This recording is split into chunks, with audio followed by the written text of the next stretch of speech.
Let's see.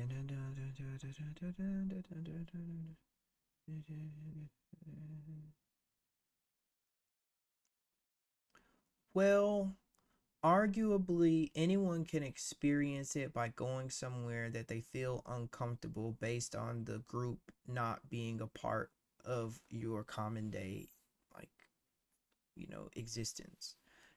That's a glimpse into that feeling. um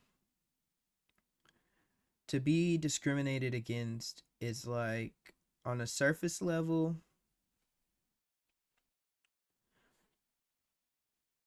being that kid on the playground no one wants to play with and you don't know why. On a deeper level, it's trying not to become the monster that you've been typecast as, which is it feels like victim blaming, to tell the victim to get over it and to not be angry by how people perceive you, but you don't have access to resources or networks or communities based on a fallacy of your existence. And I don't really want, from my perspective, I'm glad that there are people that don't know what it feels like to be discriminated against, because it's one of those things you can't even prove. It's like the ultimate gaslighting thing, because you never have to tell anybody your personal views. So if I just say I'm never going to hire a dog for a job, I never have to tell that dog that I have that predisposition. That dog just never gets that job, right? And even when people say, hey, you don't really hire dogs, you can always say, yeah, I've interviewed a couple, but none of them just seem to fit for the job. And it's like such a weird thing there, you know. That's the world we live in. And the best thing, I think, to bridge that divide is having the conversations like we are, is just being able to express that, having the safe space to say, okay, I hear you, and accepting that, like, it does happen. And on a certain level, because you have never experienced that discrimination, you and of yourself, like, there's a part being played. You may not enact a discrimination, but you definitely play a part in its existence.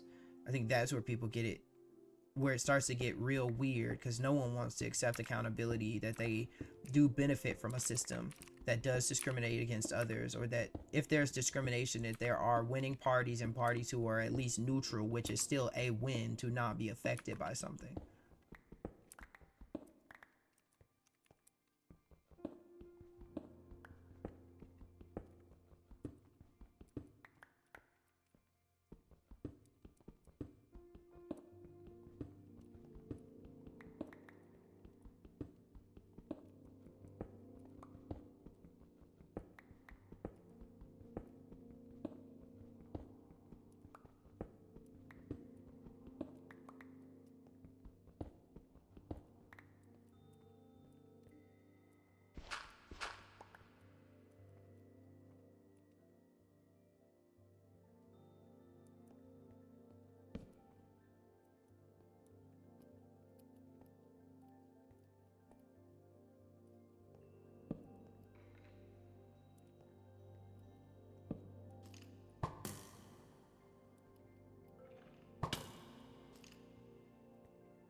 It's a weird thing, because being black, I'm in black spaces obligatorily, and like I have to kind of call out those prejudiced mindsets within my own people, because, like, I mean, I get they can't help it when people have shown you such distaste and are disgusted by your existence, and like the way you exist is not even your choice, right?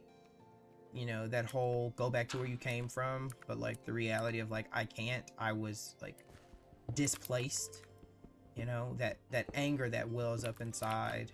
So having to call it out, because then, like, we don't want to then become the perpetrators, you know um that's something I try and express to my people, that, like, I understand, I live it too, but like, don't go on to like make it a bigger issue. Like, let the buck end with you, and we'll go so much further as a people.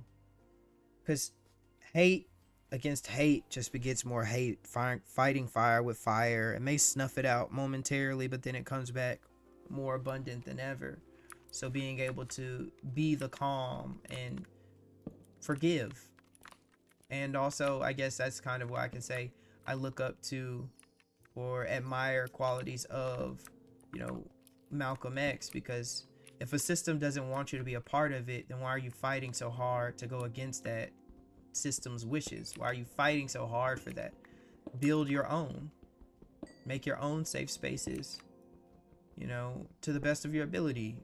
And I mean, I know that throughout history we've tried that and we've been stomped out, but like, you know, never give up and give in, I guess, is the ultimate.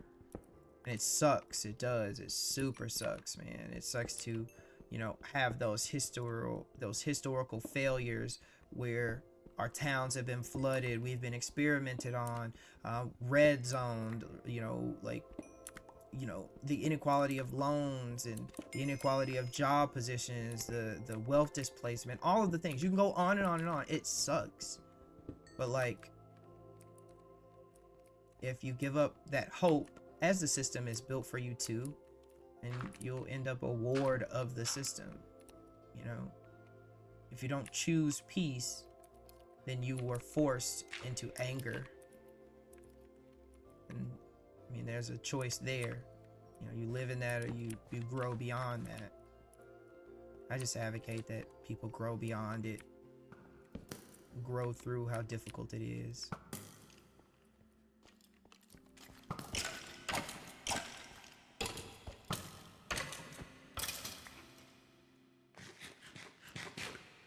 Oh, you tried to get me. Aha. You tried to get me.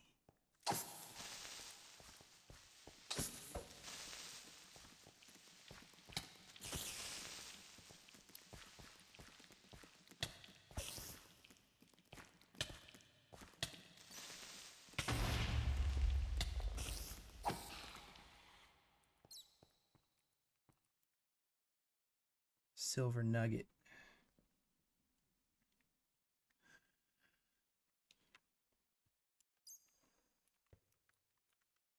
Yeah, let me read your comment. Let me get rid of this ash. Get into a safe corner.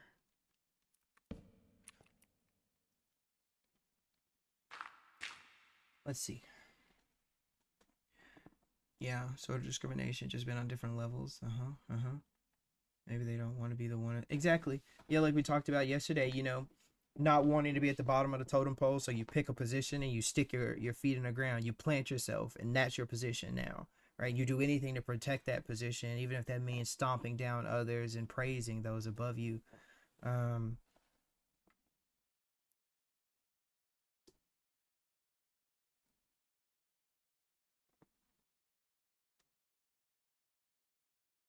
Exactly.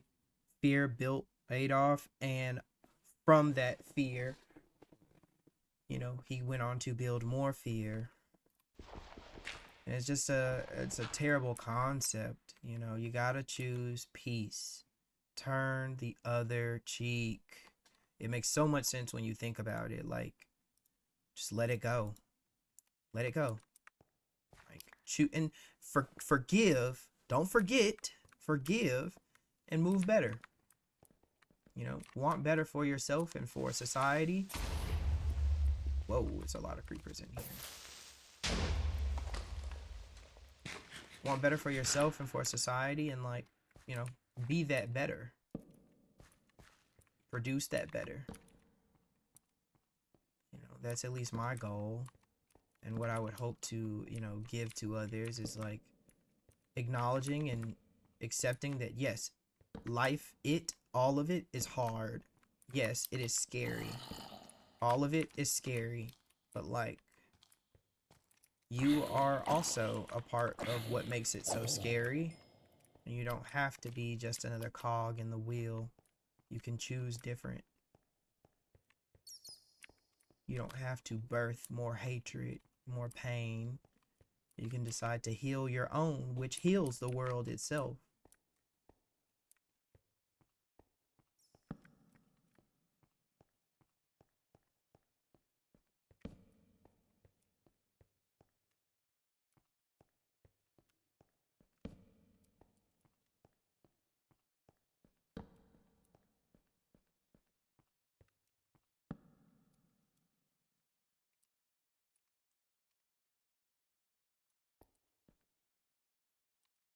Of course, power of people and power to people, you know? Ooh.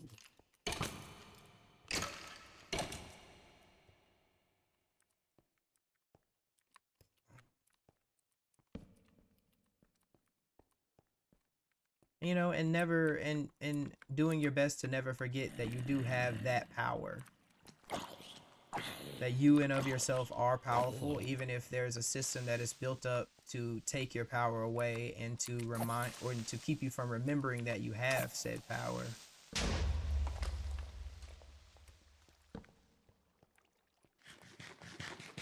That's ultimately what it is, you know, building up a system that people forget hope.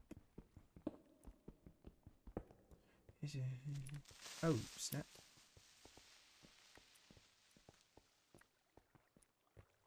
Yeah, they always say, you know, if you forget history, you know, you will be forgotten, you know your history and don't repeat those failures. Oh, another one. Martin. Hello, Martin.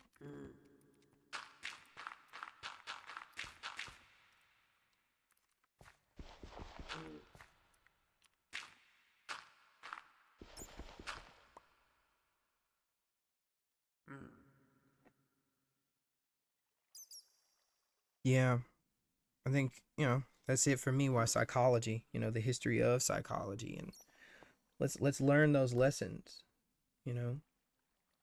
Give me 1 second. Puppy doing puppy things again.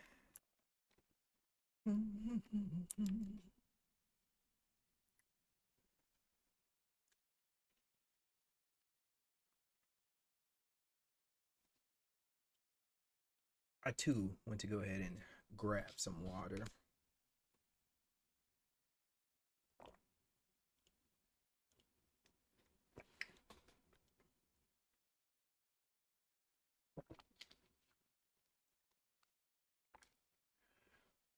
Ooh.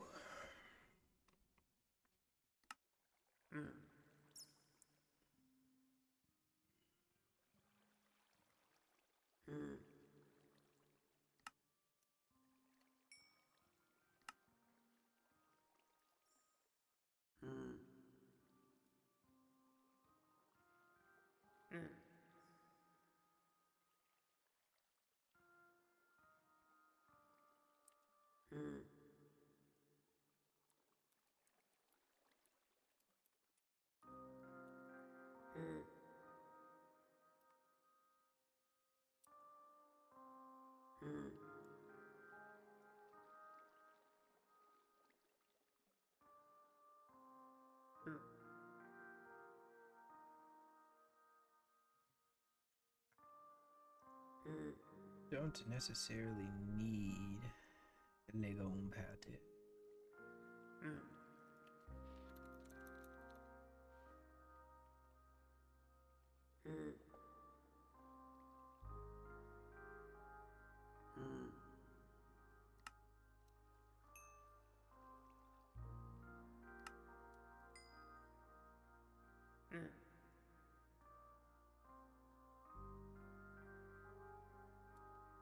Thanks, Martin. I'll give you a torch too. Welcome back. Welcome back. Yeah, I took time to go get myself some water as well. Thanks for the reminder. That's something I want to add to the chat whenever I do get a bot. I want the bot to like chime in every 45 minutes or like maybe every 30 minutes or something, some determined amount of time, maybe like 20. It's like, hey, drink water. I'm a part of this subreddit, Hydro Homies. And I just think that's so magnificent. You know, remembering to take care of yourself and do the simple thing. Drink water. Let's see, is it art and artist? Like, yeah, art tells a story, and like, you know, the different perspectives of that story. I think that's why it's so compelling to converse about said art. You know? Oh, wow. Disappeared. Interesting.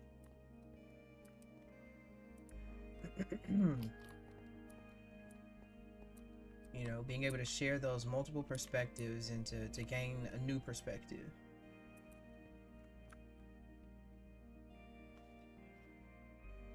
Yeah, it can be hard. I think it's one of those, because like in the space of psychedelics, we call it like reversion, right? Like you will revert after a while, and so needing something to remind you of that. And I think that deep art can really be that reminder, you know, to give you that sense of remembrance.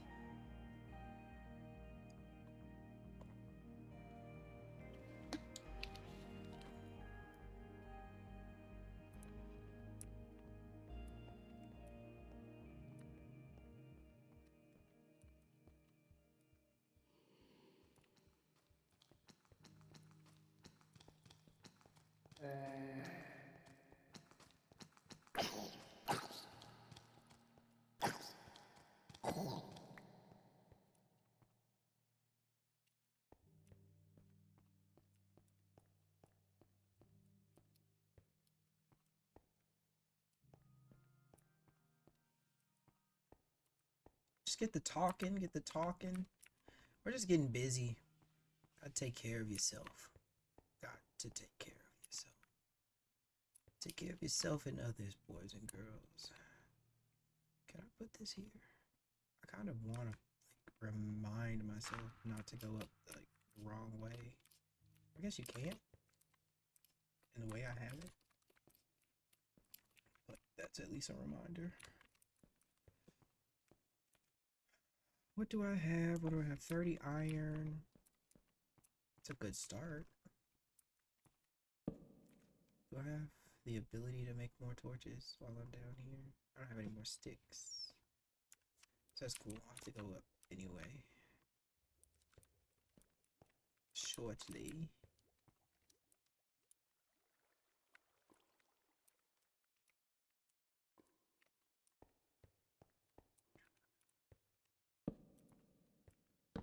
That's not needed.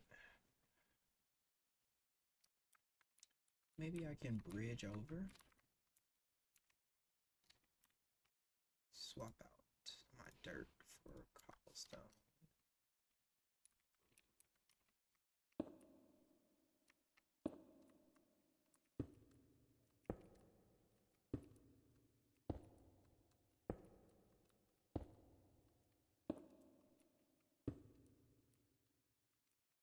Oh, thanks. It's a work of art. You know, I just tell people, you know, it just denotes me getting older. The various times in my life. Like I haven't re-dyed it in quite some time. And yeah, just signifies me getting old. But thank you, I really appreciate it.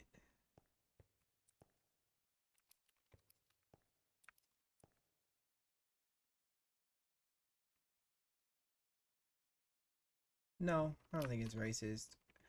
I think that's a part of like when people say that, I feel like it's one of those things of like what do you call it? Like gatekeeping, cultural gatekeeping. Like if you like a hairstyle, wear it. Period. Like you know, in the same way I would tell someone to get over themselves if they tried to say like I can't read manga because it's not my culture. Like I can appreciate your culture, you know. I can appreciate whatever I want to appreciate, and I don't need anybody's you know, opinion on it or approval to do it. And I guess I hold that same space for people that like, yeah, there's cultural significance to everything. There's cultural significance to breathing air.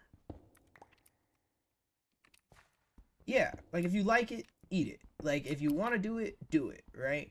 I think as long as you're not making a mockery of those people, which even then, go for it, because like we need, you know, parody. Parody is a way of like seeing the normal as absurd. It's a change in perspective. It makes you open your eyes and think of something different. So I never venture to like tell someone, "Oh, you can't." No, that's well, what? I've seen some Asians that had some nice locks, and I've seen white people with, you know, cornrows and like braids, and it's like, okay, like I never saw that twist coming. Like, yeah, go for it. If you like it, do it. But I guess I'm that way with anything. Like if you're doing something and it doesn't physically harm someone, like you're not aiming to hurt them, then like, okay. And I do understand impact over intention, meaning like even if you didn't intend to harm someone, it should be taken into consideration. Um, but I guess I'm just on the side of like there are some like things that like really you're not harming. You're like if someone was harmed, maybe they're the fragile one. You know, um, you can't look to be a victim in everything.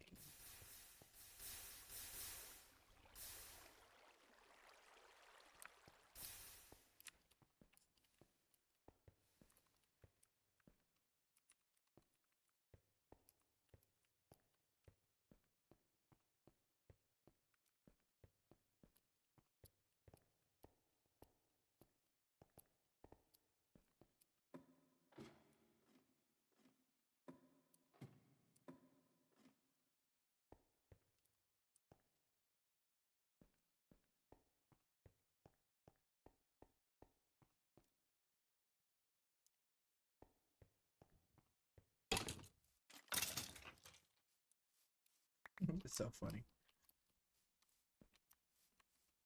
I got one left.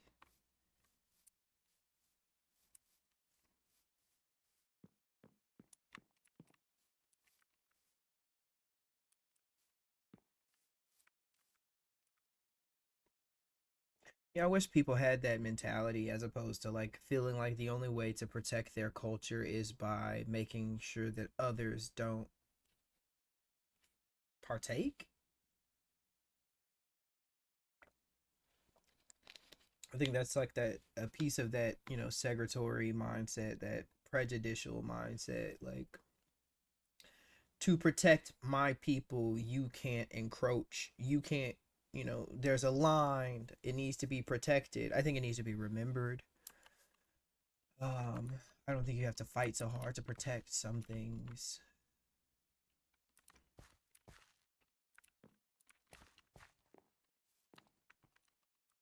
Because we are all a one people. We're just separated by distance or climate or, you know, I mean, that's really it. Distance, climate, maybe cuisine,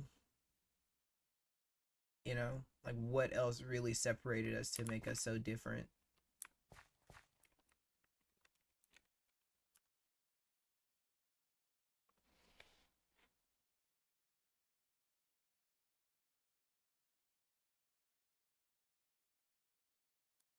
Mm-hmm. No, no. That's no line crossed. In fact, like quote unquote like rednecks, um you know, the southern drawl, like we have so much in common, blacks and, you know, that demographic of Caucasian people, you know, because we lived in the same communities, we lived in the same conditions. And so it's interesting when you see that rednecks tend to have like an aversion towards black people when it's like we have way more in common than we do apart. Like we typically, you know, we all come from the lower socioeconomic status for the most part, and like, you know, there are outliers in each group, but you're exactly correct in that assertion. Um, it sounds racist, but like it's not. It's just one of those things you can't talk about it without saying buzzwords or perspectives that like may, you know, trigger someone. But again, this is a safe space, and I hope to grow nothing but a safe space to be able to express hard ideals so that we can see the perspective, you know, fully express ourselves as well.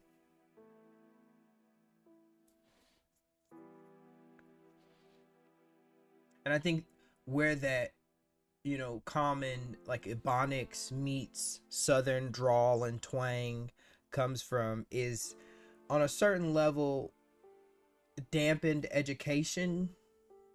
And I mean that fundamentally, like not having the books to read, not having access to certain forms of education. Not that there was a lacking in intelligence, just like if you aren't given the books, the grammar, then you aren't able to express those things. If education is held back from you, you will be stunted in some way. And I stress that it's not anything to do with intelligence, because like there's a reason why rednecks are such great engineers. Like to be able to make do without, that's a skill in and of itself. Like that is intellect.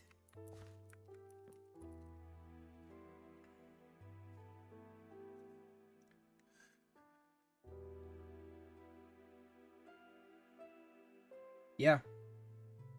Yeah, slavery is not a new concept. The caste system, you know, sharecropping, you know, as a species, we have definitely committed various war crimes and like crimes on humanity in terms of how do we, you know, how do we keep people down, you know. Oh, this camera is just going to be the death of me. What is it? I go in and properties.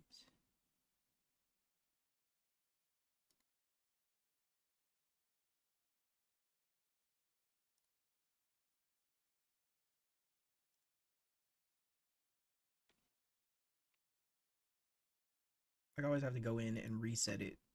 Need to find a better, either a better camera or just a better manager for the camera. Better webcam software. But yeah, to digress, like it's not a new concept, and I'm for one, I for one am not angry about slavery. All right, I'm not one of those people that's like, ah, thanks for slavery. No, it's just like I'm not angry about it.